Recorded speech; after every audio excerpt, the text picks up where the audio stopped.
broke the silence. Why the hell are you both quiet now? Tell me a solution to it. He snapped at them. 𝐿𝐴𝐞𝐽 rubbed his temples and glanced at Wine, who was seated beside him with a lower head. Her hair was disheveled while the hickeys from her neck to shoulder were peeking through her neckline, indicating the passion of a few hours ago. 𝐿𝐴𝐞𝐽 pursed his lips into a thin line. I don't know anything that she trick. Mr. John interrupted him. I don't care if this is your fault or not. All I need is an accurate solution. You have no idea how I escorted you both from that room in the presence of media. They are still out there. He spoke furiously. 𝐿𝐴𝐞𝐽 leaned on the sofa, letting out a sigh. The door knocked, grabbing their attention. Mr. John swiftly headed to the door and checked cautiously. He opened the door, saying, Mr. Kang, what has your son done to my niece, John? You must take the responsibility, 𝐿𝐴𝐽. He snapped as soon as he entered. 𝐿𝐴𝐽 raised his brows. Wine clenched her fist and looked at her uncle, who came towards her and embraced her. You must not speak against me if you want your precious brother alive, he whispered into her ear. Your niece gave me the drink, which means she had spiked it. He muttered. Mr. John shot Wine at a stare. You gave him the drink, Wine? He asked with a frown. Wine let out a deep breath. She wanted to say you were the one who handed me the drink, but she just nodded, feeling helpless at the moment. I gave him, she mumbled in a low tone. But that doesn't mean she had spiked it. You don't have any proof, you must take the responsibility. He stood along with Wine. The door burst open while Mrs. John entered, fuming in anger. You bitch.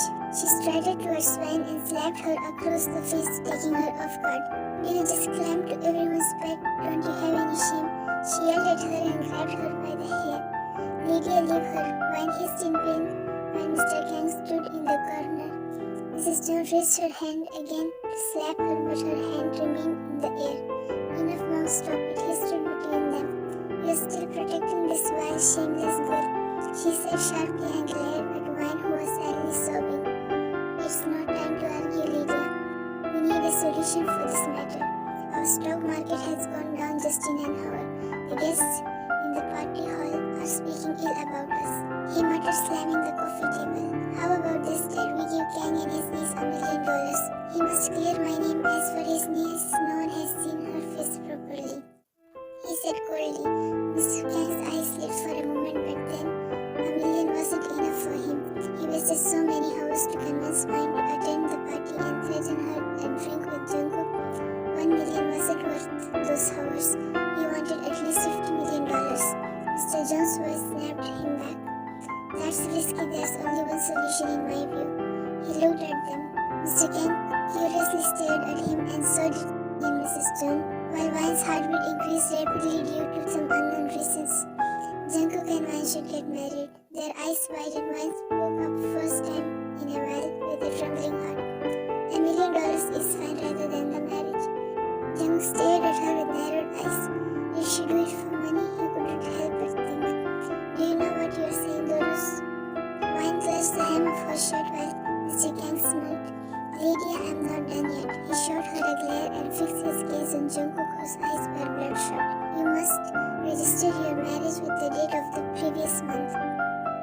This must be done in a week. I'll go and inform the media that you're both husband and wife, so it's normal for you to get intimate. I'll hold a press conference after a week to announce your marriage with proof, and we'll host a reception soon. That's final. I don't want any arguments over this matter, he said and turned on his heels to leave. Doris, wait.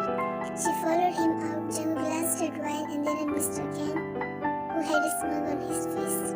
Time skip. The next day, 𝐿𝐴𝐽 sent the marriage documents to Wine. She signed them without uttering a word and asked her uncle about her brother's whereabouts and well-being, to which he said to keep patience and that he would tell her once the reception is hosted.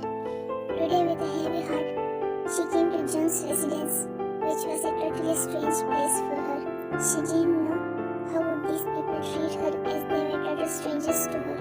The thought of 𝐿𝐴𝐽's fuming face gave her chills. She didn't know if he would throw her out or treat her like a trash. All she wished was her little brother's well-being. She sacrificed her life just for him. Mrs. John's voice snapped her back from her reverie. What the hell is this slut doing here? Who let you in? She snapped at her, grabbing 𝐏𝐫𝐞𝐬's attention, who was standing before her. 𝐏𝐶 turned to face 𝐲, who was biting her lips. "Get out of here," she strode towards her.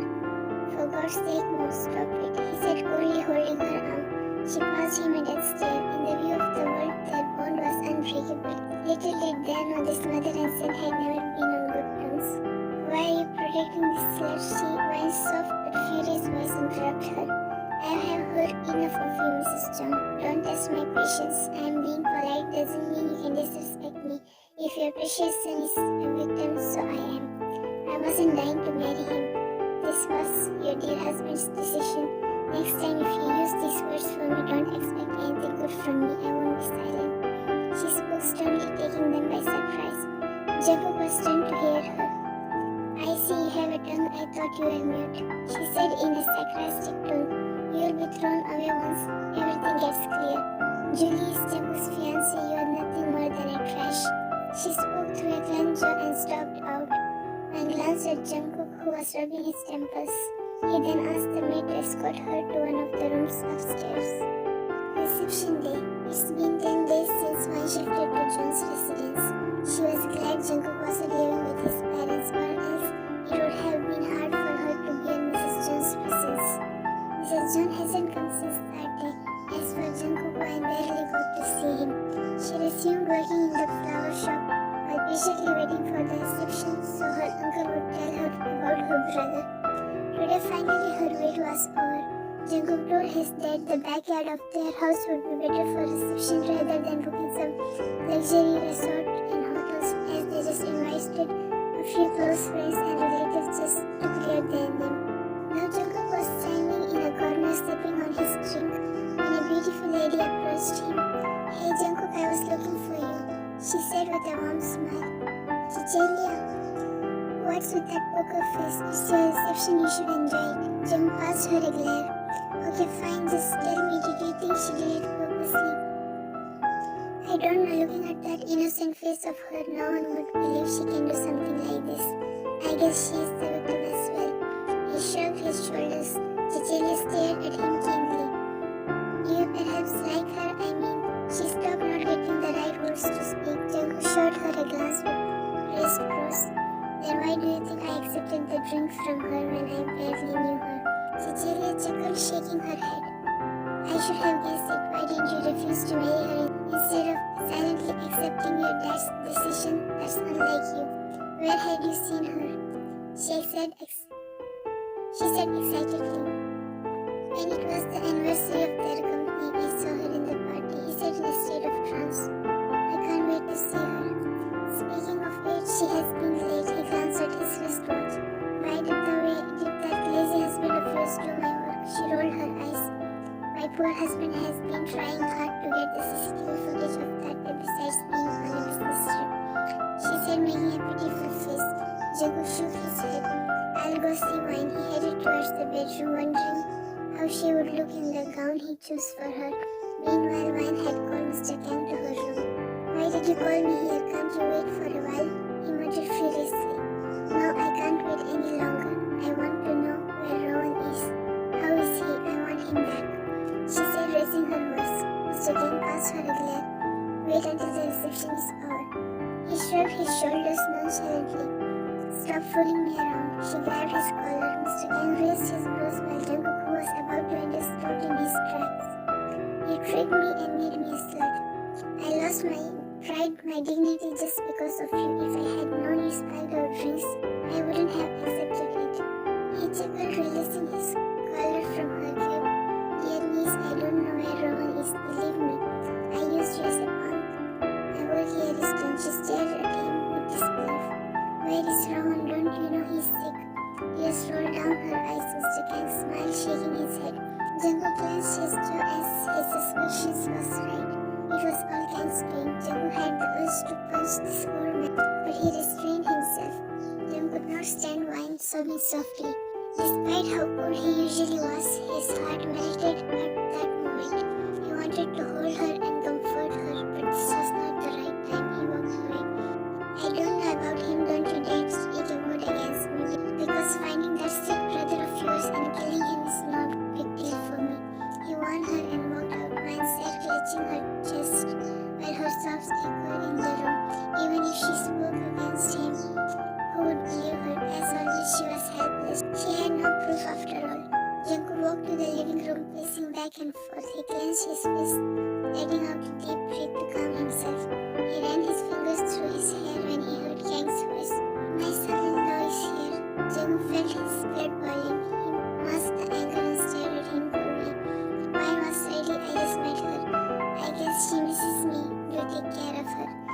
patted his shoulder. Jungkook raised his brow and nodded.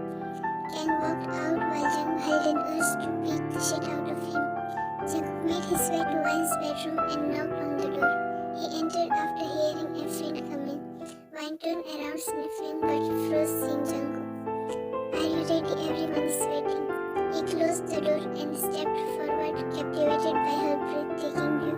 Yes, let's go, she said in a low tone and walked past him, but Jungkook held her arm and spun her with so much force that she gasped and wrapped her arms around his neck. Jungkook stared at her red eyes. Did you cry? He asked, taking her off guard.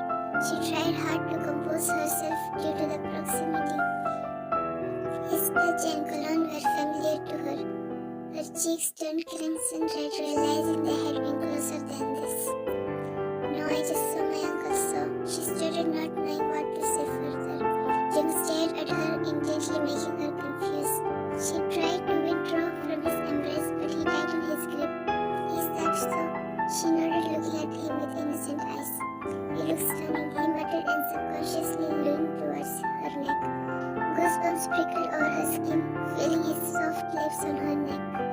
Spontaneously, she tangled her fingers in his hair and closed her eyes. Jungkook pulled away and smiled.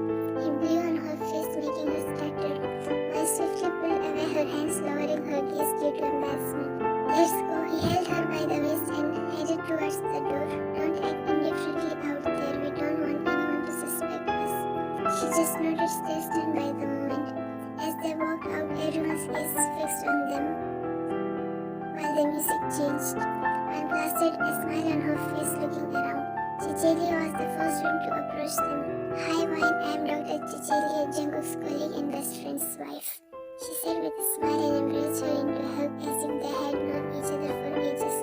Wine genuinely smiled at her while Jungkook just shook his head. 𝐏𝐶𝐬 immersed Wine into a conversation until a sharp feminine voice grabbed their attention. Jungkook, she started towards him and grabbed his arm, taking him off guard. How could you do this to me? She said in a teary voice. 𝐏𝐶𝐬 rolled her eyes. What's wrong with you, Julie? Leave me. He spoke sternly, his gaze darkened. Wine glanced at them and looked away. For a while she had forgotten Jungkook was committed to someone else while she was just a third wheel between them. I'll find my brother and go away from here, she muttered in a trance. Need to say something? She raised her brows, Wine managed a smile and shook her head in denial. Don't mind her, she's just a lunatic. Wine chuckled. So you are the slut who seduced my man. She glared at Wine, who stared at her coldly. Watch your words, Julie, you're speaking to my wife. Don't create a scene here, he whispered. Julie was still glaring at Wine, who smiled in response and spoke. Absolutely, then I am so irresistible that he got seduced by me instead of you. That must be my charm. It reeked of sarcasm. Julie clenched her jaw. 𝐏𝐶𝐬 let out a laugh while Jungkook suppressed his smile. In the meantime, Mrs. John approached them. I have something to talk to you and Julie, come with me. She held Julie's hand, who was on the verge of crying. She gestured for Jungkook to follow them. He reluctantly walked to a corner, following them. Let's clear this, Jungkook. Your wife will be Julie once this drama is over. You'll divorce that girl. Julie excused herself, sensing that tense atmosphere. Jungkook shoved his hands into his pockets and tilted his head. It's my life. I will decide who must be my wife. Julie is nothing to me. Make it clear to her that it was your intention to get us married, not mine. He spoke coldly. Mrs. John clenched her fist. That Wine can't be my daughter-in-law. I won't accept her.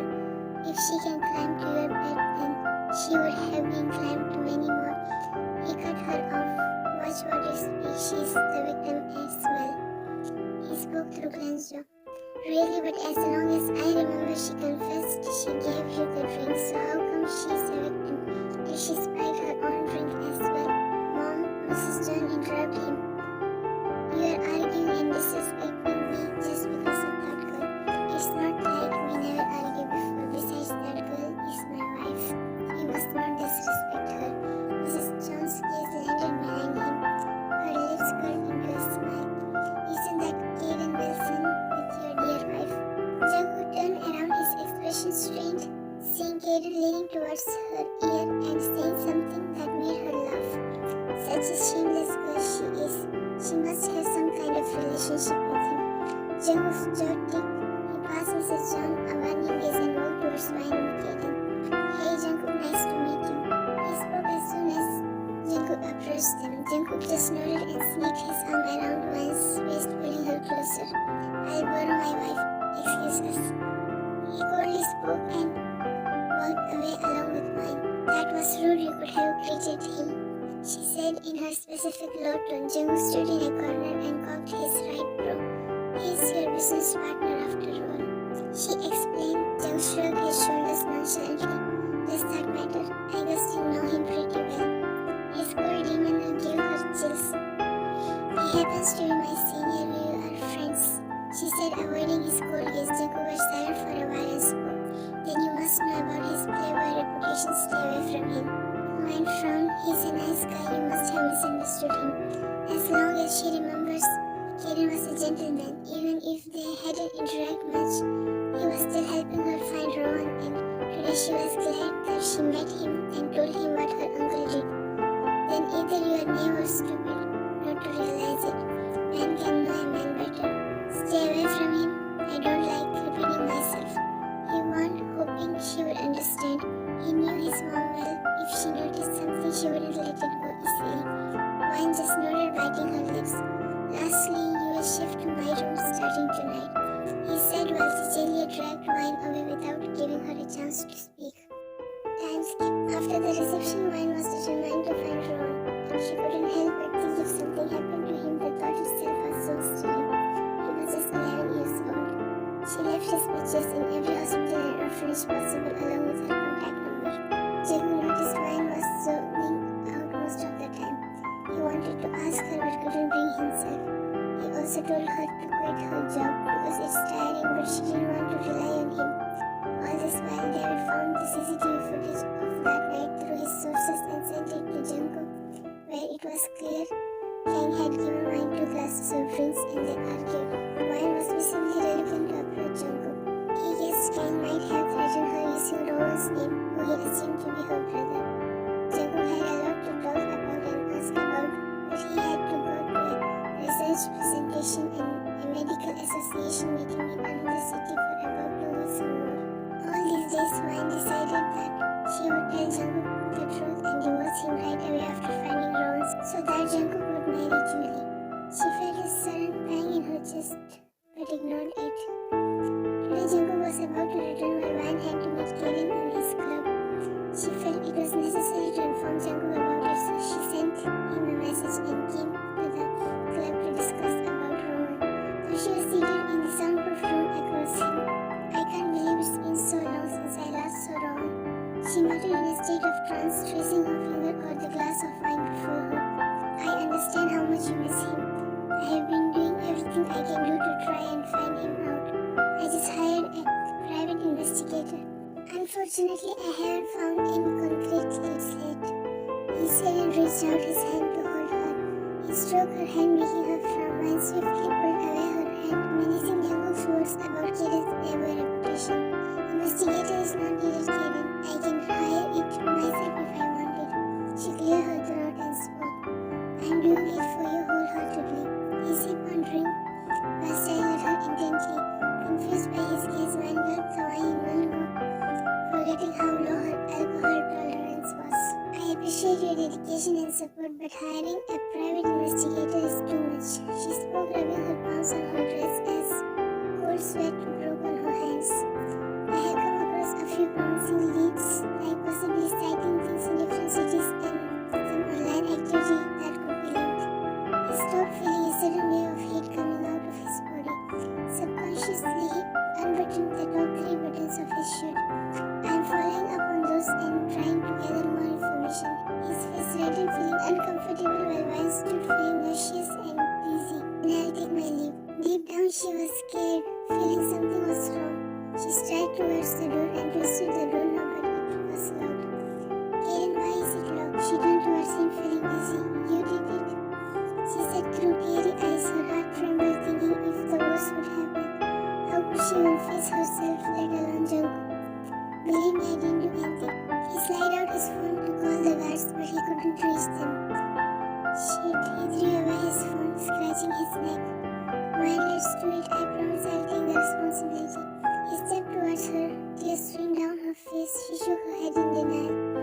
No, don't come near me. She yelled at him and moved towards the cabinet with stumbling feet. She took out the bottle of wine. At least she could hit him to defend herself.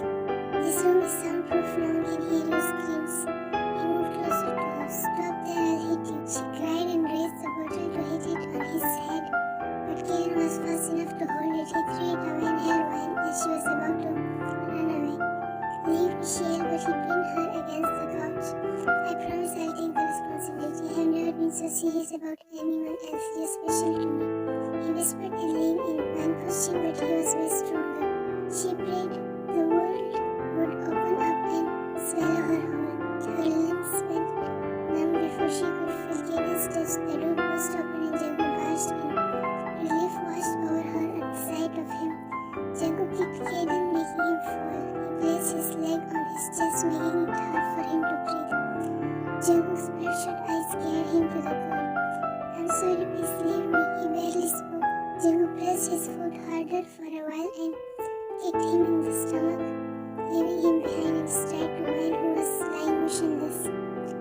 Wine, are you alright? He asked, leaning towards her. She was still in a daze while her face was drenched with tears. 𝐿𝐿 wiped her tears. Let's go, he said, helping her stand. Wine clinging into his arms, burying her face in his chest, feeling secure. As 𝐿𝐿 tightened his embrace, she went limp in his arms. 𝐿𝐿 pat her cheek. Wine scooped her in his arms and walked out. Few hours later, Wine opened her eyes, feeling fatigued, and sat straight, seeing white surroundings around her. Her gaze landed on 𝐿𝐿, who was seated on the stool beside her. She realized it was his clinic. All the events of a few hours ago flashed before her eyes. Tears brimmed in her eyes. You're awake? Relief washed over him. Why are you crying? He asked as silent tears rolled down her cheeks while lowered her head. 𝐿𝐿 stood moving closer and lifted her chin. What happened? He would if you didn't. She tried to speak between sobs and cried hysterically. But nothing happened. You're safe, he said softly. She cried for a while and sniffled. She asked with embarrassment. No, it's Julie. Wine wiped her face. I think we should get a divorce soon. This act must come to an end. She said, staring at her empty pouch. 𝐿𝐿 frowned and grabbed her by the neck. Why would you think I'll divorce you? I'll bury you alive if you say that again. He said through a glance, you're making her tremble. I want to go home, she said, looking away. 𝐿𝐿 moved back. Not now, I want to do your ultrasound. She furrowed her brows and realized she was on the examination table. Why ultrasound? Just lay quietly, he said, putting in gloves and came closer to her as he lifted her shirt. She quickly held his hand. 𝐿𝐿 passed her a glare. Stay still, Wine. He withdrew her hand and lifted her shirt. She closed her eyes, feeling her heartbeat increasing with each passing moment while 𝐿𝐿 applied the gel to her belly professionally. He then moved the ultrasound Wine gently over her abdomen, staring at the ultrasound screen. Suddenly the screen flickered and the image of the little one appeared, taking him off guard. His eyes were loud on the screen, breath caught in the throat, and a mix of shock and joy washed over him. In a hushed voice he muttered a curse. Anne fluttered her eyes and looked at him with curiosity and concern. She turned her gaze in his direction and her eyes widened in surprise. She gasped, placing her palm on her mouth. Tears glistened in her eyes. She felt her soul leaving her body. This is no, she said, shaking her head in denial. Stay still, he fixed his gaze on her. Why are you crying now? He asked coldly. How much time has been? She pointed at the screen without looking at it. 𝐿𝐿 moved closer to her. About 6 to 7 weeks. It's yours, I didn't. She left her sentence incomplete, wiping her tears. I know it's mine. Are you crying because you perhaps think I'll misunderstand you? He asked in a soft tone and cupped her face. She bit her lips and nodded. Stop crying. He embraced her in a warm hug. But divorce? He tightened his grip around her. I won't divorce you, and neither do I want to hear about it again. He pulled out and grabbed her by the nape of her neck. Got it? He asked gently. She nodded, lowering her gaze. 𝐿𝐿 leaned in and kissed her neck, sending chills down her spine. Few days later, 𝐿𝐿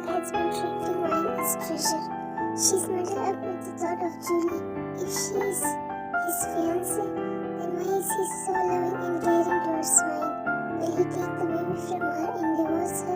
Now she was standing in front of the canvas in the living room near the window. The cool breeze brushed her hair from her face. She was engrossed in her thoughts, gliding the brush across the canvas. The piercing voice of Mrs. John abruptly interrupted her. My glance at her wristwatch. It was time for Jungkook to return. The shameless girl is still here. Hatred laced through her voice. Mine rolled her eyes and turned to Mrs. John. She passed a glare at Julie, who was right beside Mrs. John, smirking at mine. This is my house. Where else do you expect me to be? She said coldly. Don't be so proud. Jungkook will throw you out. She said with a smirk. Mine raised her brows, keeping away the brush. Really? Yes, I will show him your pictures with 𝐾𝐿. You're such a prostitute. As she said this, mine picked up the black paint and splashed it on her face, while some of it stained Mrs. John's clothes and face as well. Julie gasped with wide eyes. So did Mrs. John. You bitch. She splashed the water of black paint on mine. What's going on here? He asked, coming closer. Jungkook see what this wild girl did. Jung ignored her, taking out tissue paper and went closer to mine. Mom, you better not bring any stranger to my house again, he said in a cold tone, while wiping mine's face and neck gently. Jungkook, do you know what she has done? She hooked up with 𝐾𝐿 in his bar. Everything was deaf to him in mine's presence. Her season was captivating him. Julie has the pictures. Julie quickly slid out her phone. Ask her why she went to that club with 𝐾𝐿.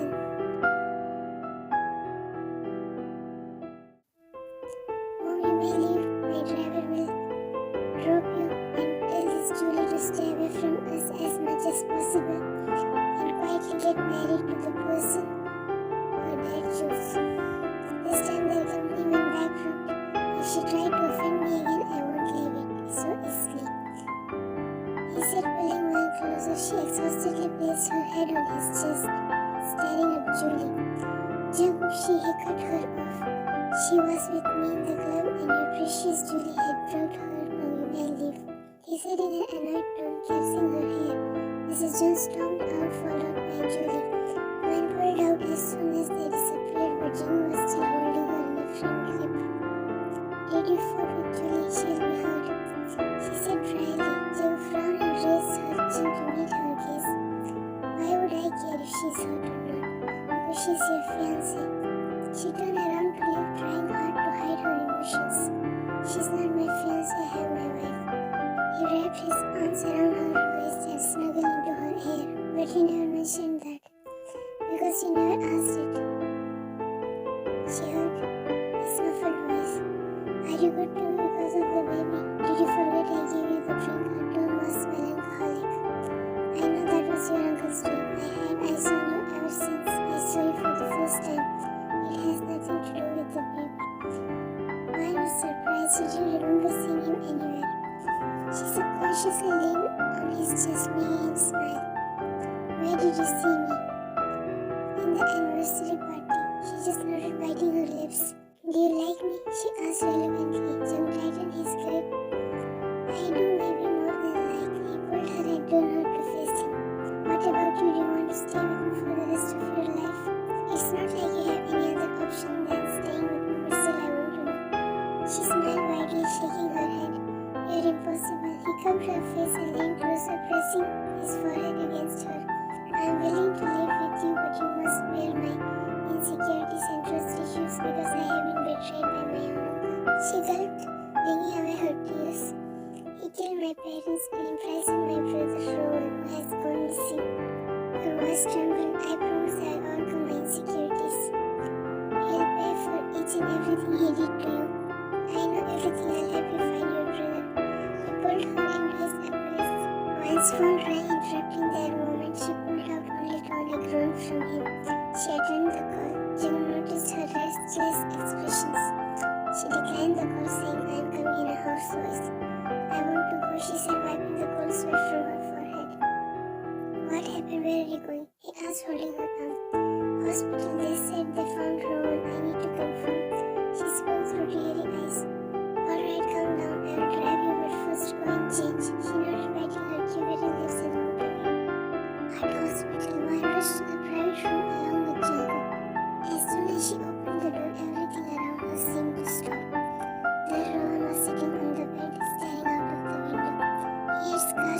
drops all over his hands and face with saliva dripping from the corner of its lips. He seemed to be a 17 to 8-year-old kid rather than 11 years old. Her heart ached at the sight of him. Jungkook's voice snapped her back to reality.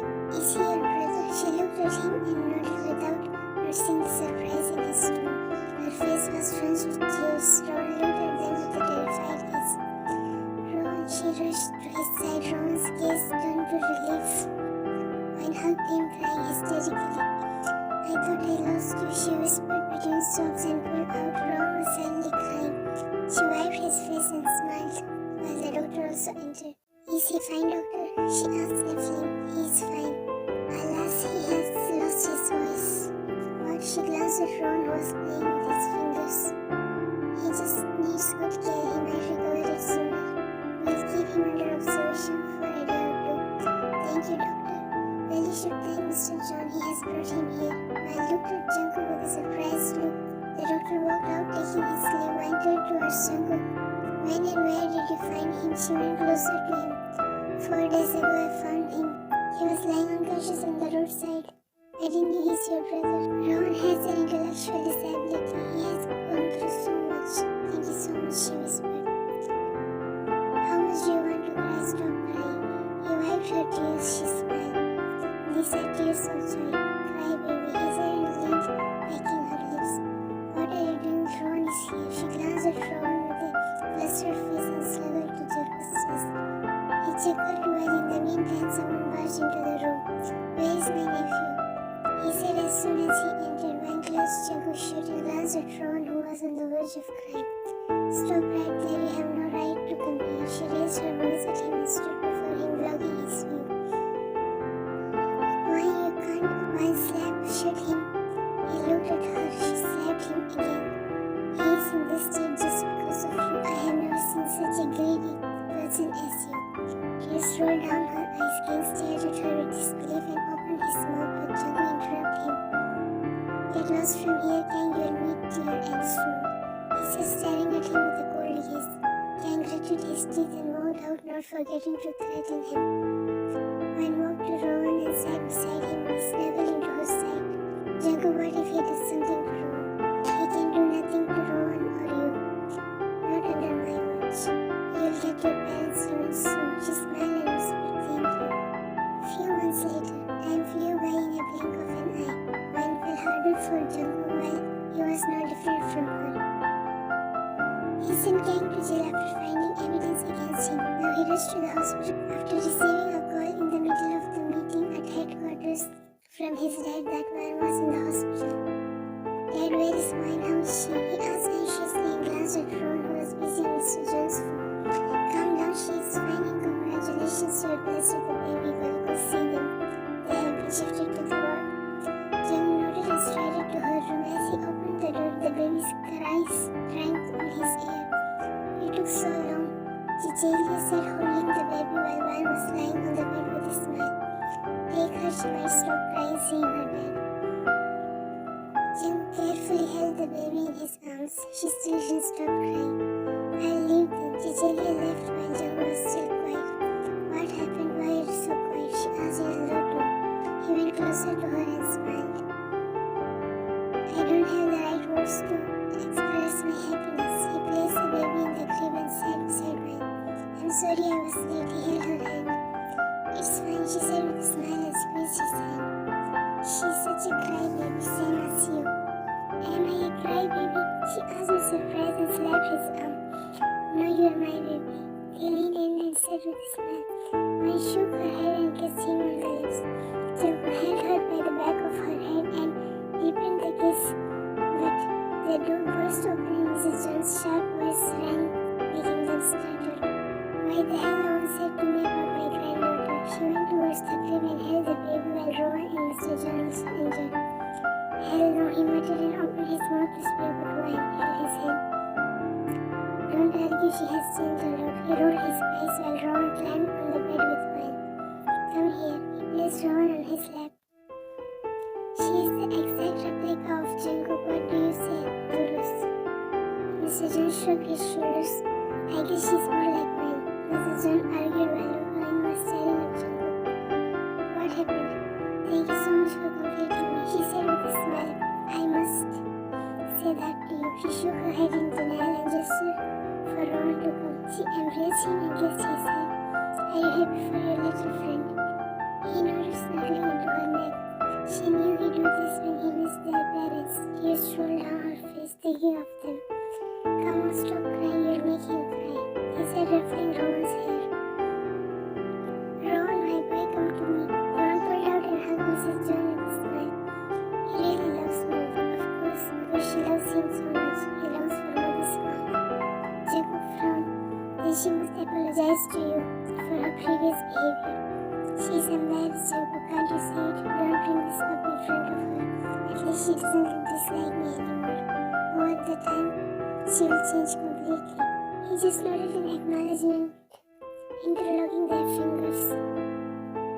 "Your jerk uncle did something good," he said, staring at her intently, while passing a questioning gaze.